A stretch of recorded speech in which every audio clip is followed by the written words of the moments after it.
자, 오늘은 고추를 촉성으로 재배하는 풋고추에 대해서 알아보겠습니다. 촉성 재배라고 하면 보통 11월 중순 정도 정식을 해서 5월까지 수확을 하는 작형입니다. 근데 이 수확하는 작형에 고추 같은 경우는 대부분 이 약간 고온성 작물이다 보니까 아무래도 겨울에 시설하우스에서 재배를 하다 보면 여러 가지 문제점이 많이 발생을 합니다. 그래서 그 문제점을 토대로, 고추 특성과 문제점을 토대로 해서 연면 시비와 그 다음에 생육을 증대시키고, 그 다음에 관주 재배를 통해서 고추 수확량을 올릴 수 있는 방법을 알아보도록 하겠습니다. 자, 그럼 먼저 시설 고추 특성, 생리적 특성을 먼저 좀 알아보겠습니다. 고추는 잘 아시는 것처럼 지상부 생육은 굉장히 좋은데 반해서 뿌리 생육이 안 좋습니다. 그 뿌리 생육 자체가 안 좋다 보니 건조하거나 너무 습한 경우에 많은 장애를 발생을 합니다. 그래서 조금만 건조하면 고추 단거 현상이 일어나기도 하고요. 그 다음에 꽃이 작아지기도 하고, 그 다음에 또 습해가 물을 예를 들어 비가 너무 많이 와서 여름철에 하루 정도 잠기기만 해도 바로 뿌리가 상처가 나면서 예전에는 풋마른병이라는 병이 생기기도 하고, 고추가 시들시들한 경우들이 많이 나오는데, 이게 고추의 뿌리의 특성이 굉장히 약하다, 이렇게 보시면 될 것 같습니다. 그 다음에 두 번째는 고추는 광요구도죠. 광에 대한 그 포화점 자체는 3만 룩수. 예를 들어서 토마토가 통상적으로 한 6만 룩수 이상 됩니다. 그러다 보니까 토마토의 반절만 햇빛을 받아도 수확량을 올리거나 품질을 높이는 데는 문제가 되지 않는데, 온도가 굉장히 절대적으로 중요합니다. 온도가 15도 이하로 떨어지게 되면 생육이 벌써 저해가 된다는 얘기죠. 그 얘기는 겨울 시설하우스 재배에서는 온도가 굉장히 중요하다, 이런 얘기가 되겠어요. 그래서 온도 관리에 대한 중요성이 굉장히 필요한 거고요.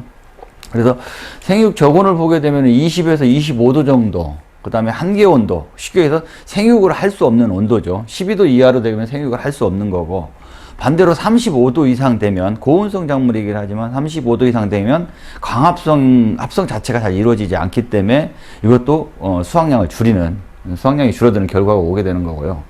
반면에 꽃이 피거나 수정하는 정도의 온도는 약 한 16도에서 21도 정도 됩니다. 근데 여기에서 약간의 서로 문제점이 있죠. 생육 저온은 21도에서 25도로 넘어가는 반면에, 쉽게 해서 개화하고 꽃이 피고 착과하는 온도는 21도 이하란 얘기예요.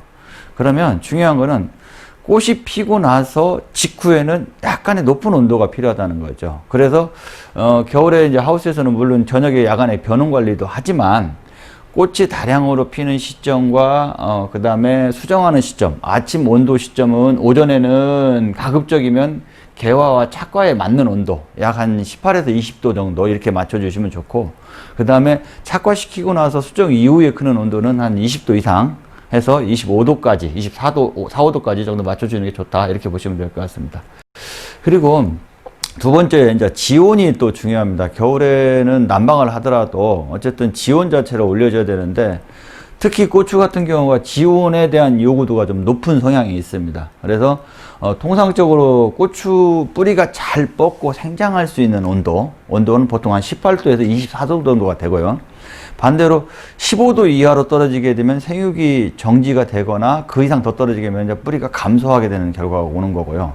반대로 25도 이상 되게 되면 뿌리 발달은 좋아지는데, 반면에 지상부의 생육이 너무 좋아져서 웃자라게 되는 성향이 나옵니다. 그래서 뿌리의 지온 자체는 18에서 24도를 유지하는 게 좋다. 그리고 광은 아까 말씀드린 것처럼 광 포화점, 광을 3만 룩수 이상 받으면 더 이상 필요가 없는 거죠. 그렇기 때문에 일반적인 그 햇빛 요구도는 많이 원하지는 않으나, 중요한 거는 햇빛 요구도를 원하지는 않지만 시설하우스 재배에서는 햇빛의 차광, 비닐이라든지 아니면 안개라든지 이런 것들의 일조 여건이 안 좋아지면서 햇빛이 부족하면서 나타나는 대부분의 증상들이 실은 낙과나 낙하를 많이 초래하게 됩니다. 그래서 고추라고 하더라도 여름에는 일조에 대한 문제점이 없지만 겨울에 시설하우스에 대해서는 일조에 대한 문제점이 상당히 큽니다. 그래서 가장 중요한 거는 일조 부분에 있어서 오전 햇빛이 가장 중요합니다. 오전에 고추가 사용하는 양의 햇빛의 보통 한 70에서 80%를 오전에 다 사용을 하게 됩니다. 그래서 오전 햇빛을 잘 들어올 수 있도록 해주는 것이 가장 좋다, 이렇게 보시면 되고, 그 다음에 뿌리의 특성을 보면 처음에 건조와 습해를 설명하면서 말씀드린 것처럼 고추 뿌리는 굉장히 청근성입니다. 대체적으로 우리가 두덕을 만들어 주었다 하더라도 15cm를 넘지 않습니다. 그러다 보니까 어떤 건조에나 습해도 약할 뿐더러 그 다음에 통기성에도 굉장히 약한 성향이 나옵니다. 그래서 습이 차게 되면 통기가 안 되고, 공기가 도착하지 못하면 이제 뿌리가 상하는 그런 현상이 나오고, 거기에 더 토마토나 이런 작물들은 부정근 형성이 굉장히 잘 돼요. 습도만 조금만, 한 습도가 60에서 70% 이상만 유지가 되면 부정근이 바로 형성이 되는데, 고추는 뿌리에 부정근 형성이 잘 안 되죠. 부정근이 형성됐다 하더라도 금방 말라서 죽고 이러다 보니까, 부정근이 안 된다는 얘기는 뿌리 발달이 그만큼 안 좋다, 이렇게 보시면 됩니다. 그래서 뿌리 발달이 굉장히 안 좋기 때문에 이 지하부와 지상부, 쉽게 얘기해서 뿌리와 지상부의 이 나무 전체적인 고추의 그 지상부 생육과하고 차이가 굉장히 큽니다. 그래서 고추 자체를 보통 노지 고추로 보면 대략 많이 꽃이 피면 400개까지 피고요. 그 다음에 시설하우스 고추를 보면 우리가 11월 달부터 대략 한 5월까지 고추 피는 양을 보면 약 한 1500개, 적게는 뭐 1200개 이 정도까지 피는데, 여기에서 실제적으로 뿌리가 그만은 꽃을 다 과일로 만들어서, 고추로 만들어서 수확을 하면 좋은데, 뿌리 자체가 따라오지를 못하다 보니까 어떤 수확량이 이제 꽃 피는 거에 25%, 뭐 28%, 뭐 많게 30%, 노지가 이 정도밖에 수확을 못 한다는 거지. 결국은 300~400개의 꽃이 피지만 100개도 고추 수확을 못 한다는 그런 결과가 오는 겁니다. 그래서 고추에 있어서는 특히 시설하우스 고추에서는 뿌리를 발달시키는데 굉장히 중점을 두셔야 되고, 실은 거기에 따라서 저희 비료와 그 다음에 뿌리 발달을 잘 보강할 수 있는 제품을 이따 설명드리도록 하겠습니다. 그 다음에 이제 야간 변호는 참고로 통상적으로 식물은 뭐 고추뿐만 아니라 오이도 마찬가지고 가지도 마찬가지인데, 주간에 특히 이제 뭐 오후 2시 정도까지, 아침 해가 뜨고 나서 약 한 2시간 이후, 그럼 6시에 해가 뜨면 8시죠. 8시부터 쉽게 얘기해서 오후 2시까지. 뭐 이때까지 햇빛을 가지고 실은 본인이 필요한 양분들을 다 만드는 거죠. 만들어서 저녁에 해가 지는 시점에 다시 양분을 어디로 보냅니까? 입에서 만들어진 양분을 고추로 보내겠죠. 고추로 보내는데, 이때 온도가 너무 높거나 너무 낮으면 이 양분의 전이를 못 합니다. 그래서 변온을 실시하게 되는 겁니다. 변온을 실시하는데, 고추 같은 경우는 통상적으로 8시까지, 해가 지고 난 이후부터 8시까지는 20도를 유지해 줍니다. 이때 왕성하게 양분을 보내기 위해서 그래요. 그래서 보내기 위해서 20도 정도를 유지하는 거고, 다시 그 이후에도 조금씩 양분을 보내는 시간을 위해서는 17도까지, 12시까지는 17도를 유지해 주는 거고, 그 12시 이후에는 얘네들도 쉽게 해서 휴면이라기보기에는 약간의 이제 휴식 시간을 갖는 거죠. 그래서 휴식 시간을 갖고 최저 온도만 필요하다고 보는 겁니다. 양분을 보내거나, 너무 온도가 뜨거워서 양분을 또 보내거나, 아니면은 너무 추워서 생육이 안 되는 온도가 되면 안 되기 때문에, 대략 그때는 한 12시부터 새벽까지 해가 뜨는 시점까지에서는 16에서 15도 정도를 유지해 주는 게 그 전체적으로 생육과 그 다음에 관리를 위해서 좋다, 이렇게 보시면 될 것 같아요. 그래서 변온을 실시하는 것까지 알아봤습니다. 그러면 이제 시설 붓고추를 재배하는 과정에서 가장 근본적인 건 뭐 병해충 예방이 되겠죠. 그 다음에 두 번째는 겨울이다 보니까 아까 설명한 것처럼 뿌리 발달이나 온도나 광이나 이런 것들이 부족하기 때문에 어떻게 하면 그런 생리적인 기후에 불량한 것들을 극복하고 생리적인 장애를 유발하지 않으면서 잘 수확량을 늘릴 것이냐, 이제 그게 큰 관건이 되겠죠. 그럼 병해충 예방은 잘 아시겠지만 저희들이 근본적으로 가지고 있는 뭐 모두싹 해충싹, 뭐 이런 것들을 가지고 이제 할 겁니다. 왜? 계속적으로 수확을, 고추는 통상적으로, 녹광을 기준으로 했을 때 꽃이 피고 수정이 되고 나면 대략 한 12일에서 뭐 한 17, 8일 이 안에 다 수확을 해야 되기 때문에 계속적으로 수확을 하게 되면 농약이라든가 화학농약이라든가 이런 거 살포하기는 좀 곤란하죠. 잔류 때문에, PLS 때문에 그렇고. 그래서 그런 부분을 활용해서 한번 설명을 드리도록 하겠고요. 먼저 병해충 부분에 있어서 보면, 이제 생육충도 마찬가지겠지만, 온도가 떨어짐으로 해서 간혹 온도가 떨어진 상태에서 비분, 양분이 좀 부족하고, 거기에, 고추의 착과량은 많아지면 순머지가 이제 발생을 하기도 하고요. 그 다음에 과다 착과가 되다 보니까 과일이 크는 속도가 자꾸 늦어져서 뭐 한 15일에 수확할 거를 20일에 수확한다든지 18일에 수확한다든지 이런 문제점. 그 다음에 주야간 온도 편차가 심하다 보니까 특히 이제 많이 발생하는 게 세균성이나 무름병, 이런 병이 발생하기도 하고, 그 다음에 하우스 아니니까 습도가 높아서 이제 곰팡이 발생이 좀 많아지는 병들이. 그래서 이제, 곰팡이병이 됐든 아니면 이제 무름병이 됐든 역병이 됐든 이런 병들이, 곰팡이성 병원들이 발생이 좀 높아질 것이고요.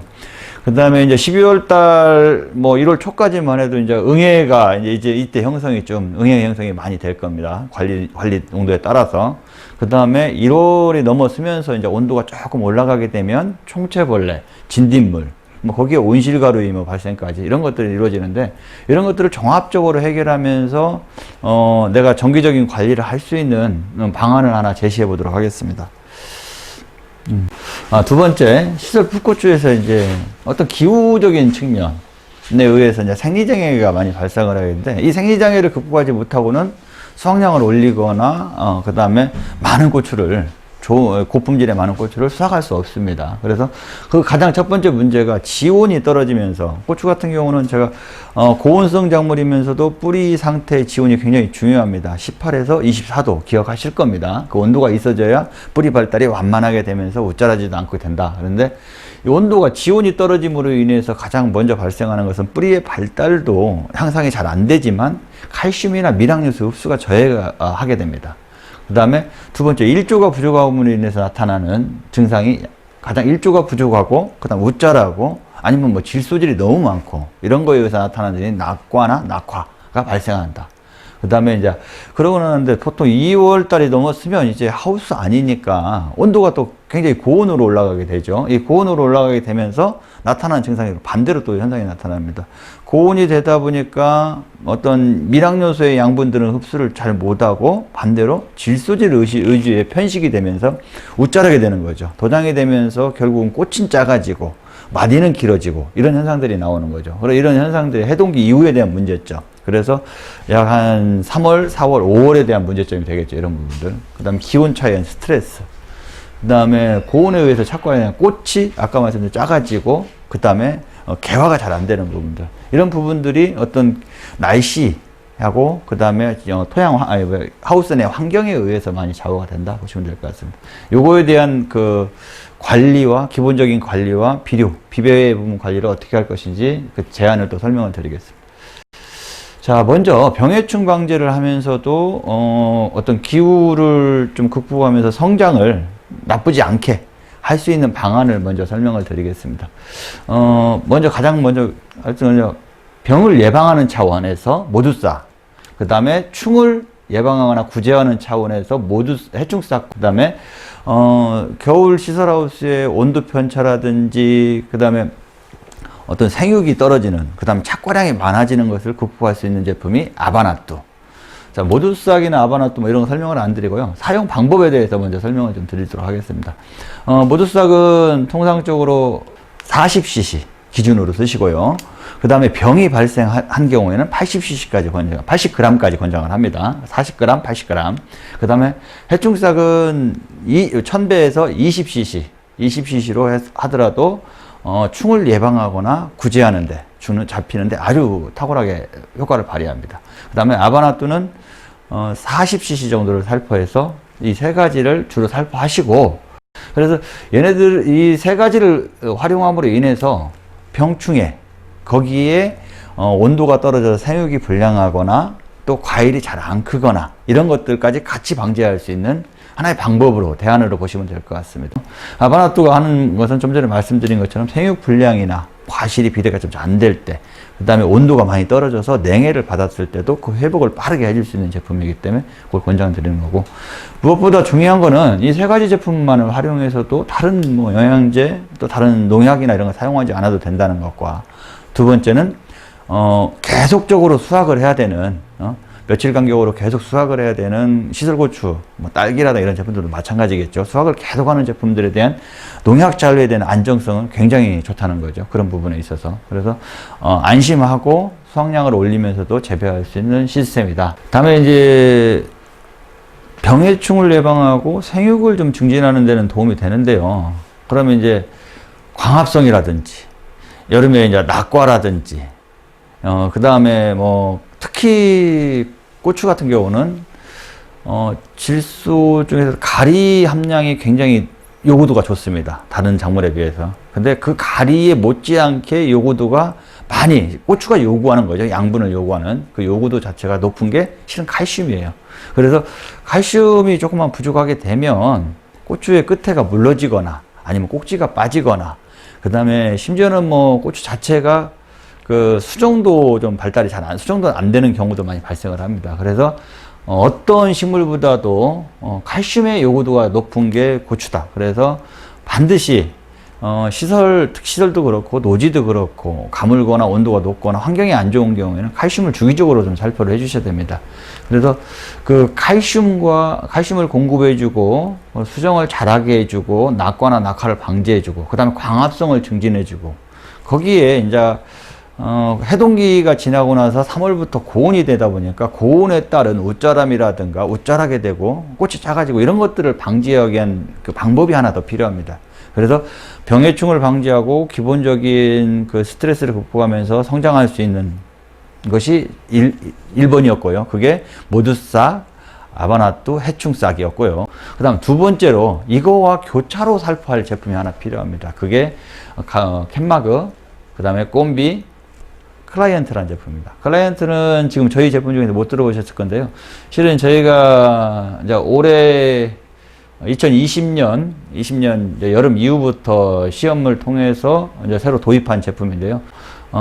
식물을 도장을 억제하거나, 그 다음에 광합성을 증진하고, 그 다음에 식물의 어떤 그 스트레스를 같이 극복할 수 있는 제품이다. 이렇게 보시면 될 것 같습니다. 그래서 이 세 제품이 주로 나올 수 있는 것은 좀 전에 말씀드린 웃자람을 방지하거나 마디를 좀 작게 만들어주고, 그 다음에 개화를 촉진하고 수정을 좋게 해서 낙과를 방지하는 제품이기도 하고요. 그 다음에 햇빛이 부족한 일조가 부족한 걸 해결하면서 거기에 이제 칼슘을 증진하고 잎의 노화 방지까지 할 수 있는 제품으로 이 세 가지를 연면 살포해주면 좋을 것 같습니다.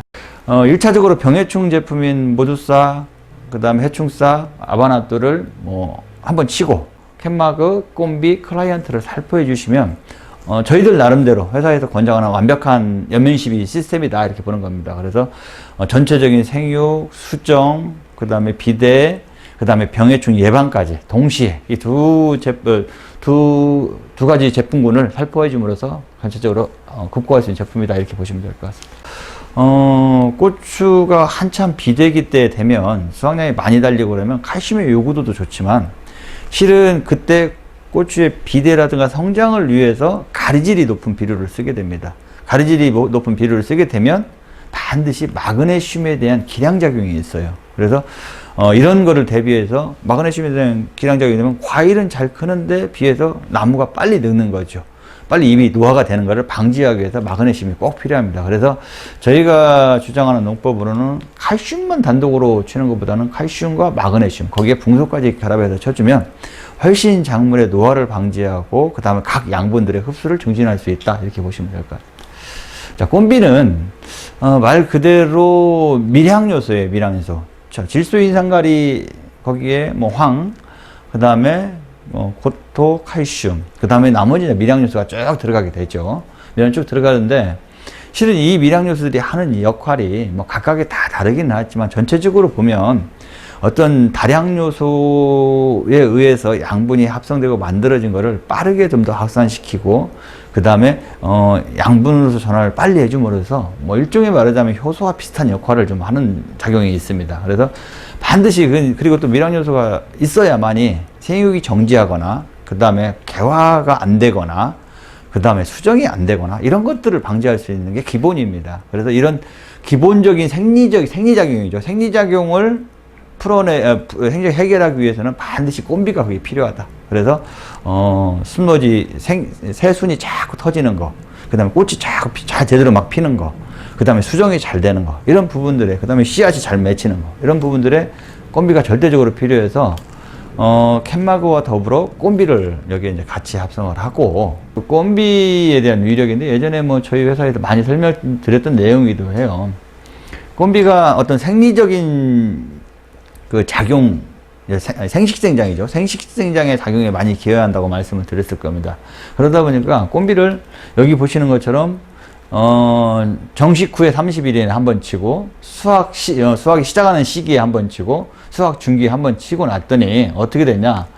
고추 꽃잎이 처음에 생육이 좋았을 때는 뭐 6, 7장 됐을 겁니다. 그러다가 고추가 좀 달리고 수확하는 단계가 되면 이제 꽃잎이 작아지고 꽃도 작아지게 되죠.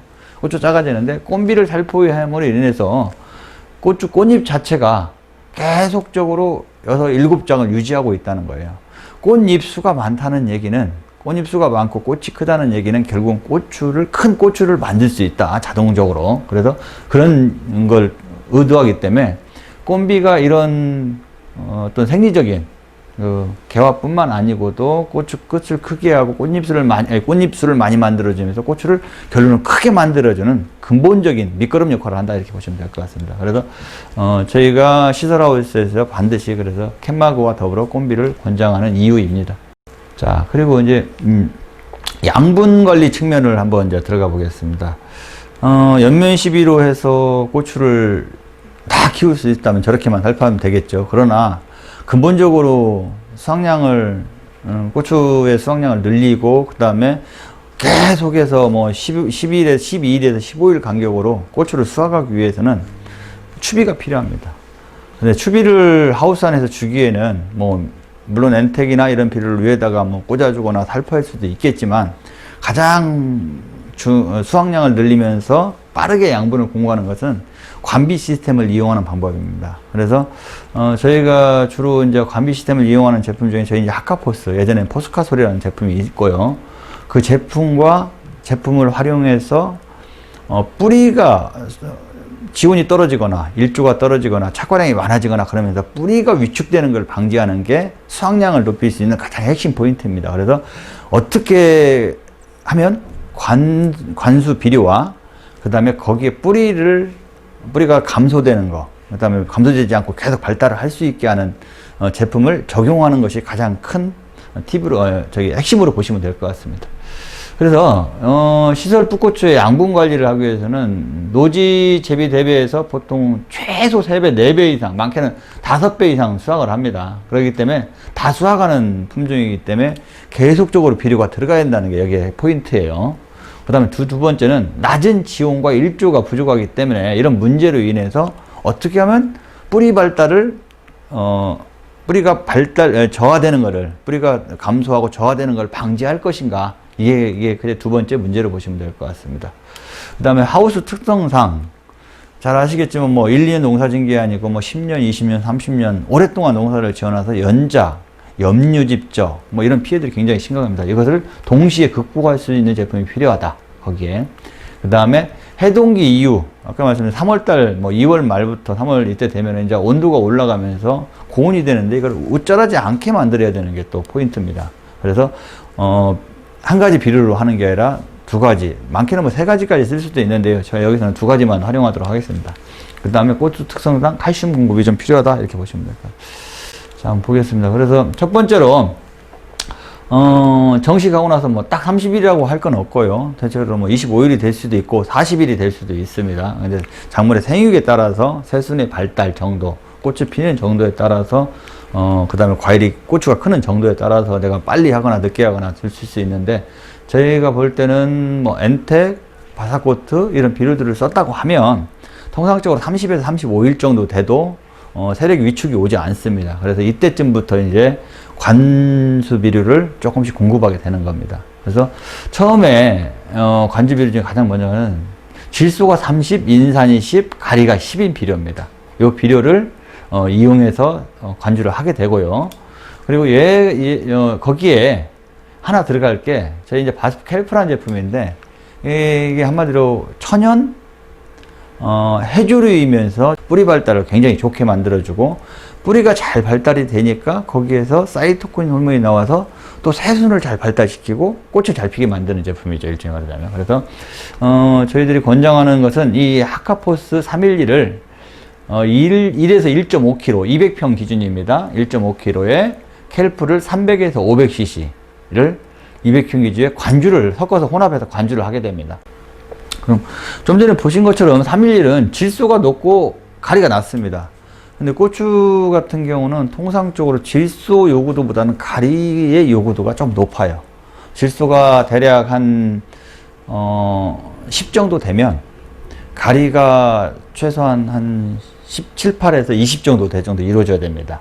그리고 그렇게 이루어져야 돼. 거기에 이제 칼슘이 많이 필요한 성분인데 질소가 높다 보니까 생육은 좋게 하는데 초기 과일 비대도 좋게 하겠죠. 근데 조금 고추의 그 단단함, 그 다음에 약간의 그 수확기 때 약 15일 이상 됐을 때 그 맛, 아삭아삭한 맛 이런 것들을 좀 높이기 위해서는 가리를 조금 높여줘야 돼요. 그래서 가리를 높여주기 위해서 두 번째 쓰는 비료 311과 더불어 교살포를 하는 제품으로 82, 24 가리가 높죠. 이거에 비해서 3배 정도 높죠. 3배 높은 가리를 공급하게 됩니다. 그래서 얘도 마찬가지로 하카포스 812를 약 1.5 약 312보다는 조금 더 많이 공급합니다. 1.5에서 2kg 정도. 여기에 그 다음에 구근역이라고 저희들 제품이 있습니다. 구근역이라는 제품을 500에서 1000cc까지 1리터까지 해서 200병에 관주를 해주는데 평상시에는 그냥 500 정도만 관주해 주시면 될 것 같고 이제 생육이 안 좋고 뿌리가 많이 상했다 할 정도는 1리터까지 쓰셔도 됩니다. 200병에. 그래서 812와 하카포스 812를 6에서 10일 간격. 구근역도 마찬가지입니다. 평상시에는 20일 정도 간격으로 하카포스 812하고 간격으로 주다가 생육이 안 좋고 그러면 켈프와 더불어서 뭐 예를 들어서 한 5일 정도 간격으로 켈프 한 번 주고 구근역 한 번 주고 켈프 한 번 주고 구근역 한 번 주고 이런 식으로 해서 그렇게 주어서 뿌리 발달을 유도시키는 거고요. 평상시에는 고추가 뿌리에 그 저하되는 걸 방지하기 위해서 20일에서 30일 간격. 그렇게 보면 결론적으로 관주 비료를 사용하는 방법은 하카포스 311, 그 다음에 하카포스 812가 기본입니다. 그래서 질소가 많은 비료를 써서 생육을 증대시키면서도 초기 과일을 비대시키지만 또 과일의 품질이라든가 때깔이라든가 어떤 약간의 육질을 향상을 하면서도 그 다음에 어떤 전체적인 무게 이런 것들을 증가시키기 위해서 쓰는 게 812입니다. 그래서 중기용, 초기용 이렇게 되겠죠. 그래서 얘를 교대로 둘이 씁니다. 둘이 살포하는데 관주는 이제 토양에 따라서 뭐 온도가 높은 그다음 계절에 따라서 과일 고추의 크기에 따라서 물량 주는 시기는 다 다를 거예요.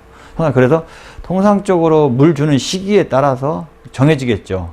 물 주는 시기가 통상적으로 저희들이 봤을 때 약 한 3일에서 5일 간격일 때 312를 약 한 1에서 1.5kg 그리고 주고 나서 다시 보통 3일 후나 5일 후에 812를 보통 1.5에서 2kg 정도 살포를 하게 됩니다. 그래서 교로 이렇게 살포를 하면 되고요. 그 다음에 너무 우짜란 경우가 있다. 막 고추가 너무 생육이 좋게 커요. 과일은 많이 안 달려있고, 아니, 고추는 안 달려있고. 그러면 그때는 312를 한번 주고 나서 그 다음에 812를 한 2번 정도 줍니다. 그래서 전체적인 수세를 잡아주는 경향. 일단 이때는 3월 달이 되겠죠. 3월, 4월, 5월 달에는 812를 2번 정도 써야 됩니다. 예를 들어서. 그러면 312를 한 번 주고, 3일 후에 812 한 번 주고, 또 3일 후에 812 한 번 더 주고, 그 다음에 다시 3일 후에 311 주고, 이렇게 교살포를 해주시면 어떤 양분을 충분하게 공급하면서 고추 자체가 너무 우짜라거나, 또 그 다음에 너무 왜소해지거나, 생육이 안 좋아지거나 이런 것들을 같이 방지하고, 거기에 더불어서 뿌리 근권을 유지하기 위해서는 켈프와 그 다음에 구근력을 대략 한 10일에서 15일 사이로 이 311 또는 812와 섞어서 주시면 됩니다. 주시면 전체적인 뿌리 관리, 그 다음에 양분 관리, 그 다음에 옷자람 뭐 이런 전체적인 초세 관리들을 다 해줌으로 인해서 아주 편안하게 농사를 지을 수 있는 방법이라고 설명을 드리겠습니다.